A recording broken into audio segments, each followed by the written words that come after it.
Hi everyone! So, sagutin natin itong isang comment sa aking previous na video. So, sabi niya, please do 5 minus 2x squared equals 6x. Imumultiply po ba by negative 1 pag naka-standard form na?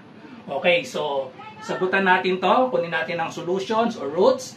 5 minus 2x squared equals 6x. So, may dalawang way kasi para isolve ito. So, yung first step natin ay kailangan isulat natin in standard form.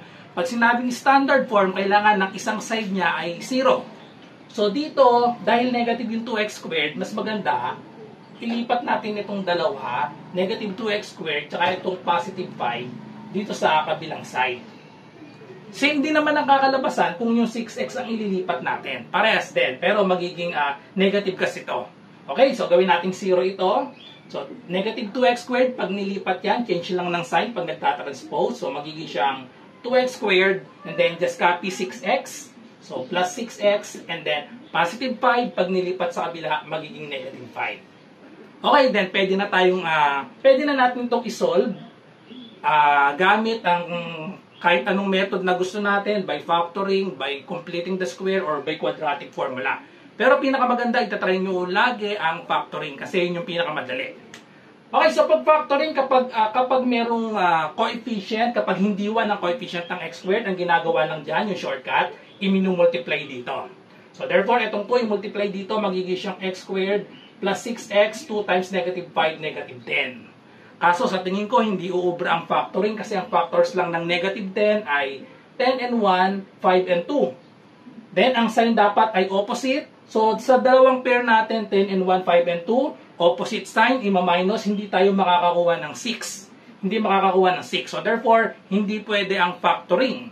So, hindi pwede ang factoring. Ang pwede natin gamitin ay quadratic formula or completing the square na lang tayo. So, syempre, pinakamadali, quadratic formula na lang. So, we have A is equal to coefficient of, ayan, x squared, 2. Ang B natin, coefficient of x, so we have 6, and C is the constant, so we have negative 5. Substitute lang natin sa quadratic formula, x equals negative b plus or minus radical b squared minus 4ac all divided by 2a. Okay, so yun yung kanta natin para sa quadratic formula. I-substitute na lang natin dito. So substitute na natin, so therefore we have x equals negative, ano ang b natin? So we have 6 plus or minus square root of b squared. So again, b is 6, so we have 6 squared minus 4. Multiply natin yung a, so that is 2. Multiply ang c, that is negative 5.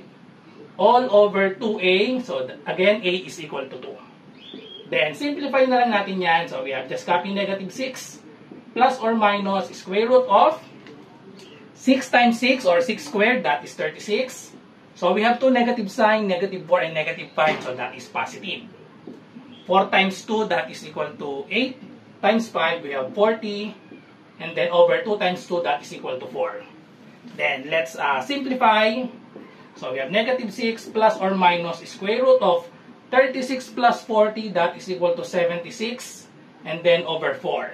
So, parang masisimplify pa ito. Dahil pwede nating i-factor ang 76 such that one of the factor is perfect square. 76 divisible ito by 4. So, anong 76? Ang factor ng 76 ay 4 times, kung 80 ay 20, no? So, 4 times 19.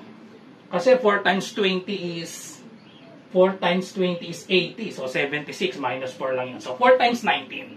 So, gawin natin itong 4 times 19 over 4. So, tapos, yung 4 ay perfect square. The square root of 4, so we have negative 6 plus or minus square root of 4, lalabas na siya, magiging na lang 2, may iwan sa square root of 19 over 4, and then simplify na natin. So ito na yung final answer. 6, 2, and 4, lahat yan ay divisible by 2, so i-divide natin sa 2. So negative 6 divided by 2, that is negative 3, plus or minus yung 2 mawawala na, divide by 2, so square root of 19 na lang, over 4 divided by 2, that is equal to 2. So ito na yung dalawang roots natin, isang positive at isang negative.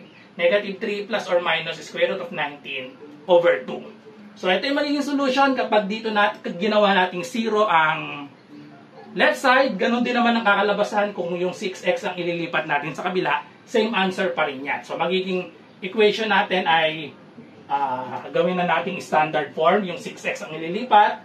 So we have negative 2x squared. So si 6x, pag nilipat, magiging negative 6x plus 5 equals 0. So ang mangyayari, change lang ang sign ng ABC kapag sinubstitute sa quadratic formula. Same answer pa rin yan. Ito pa rin magiging final answer natin.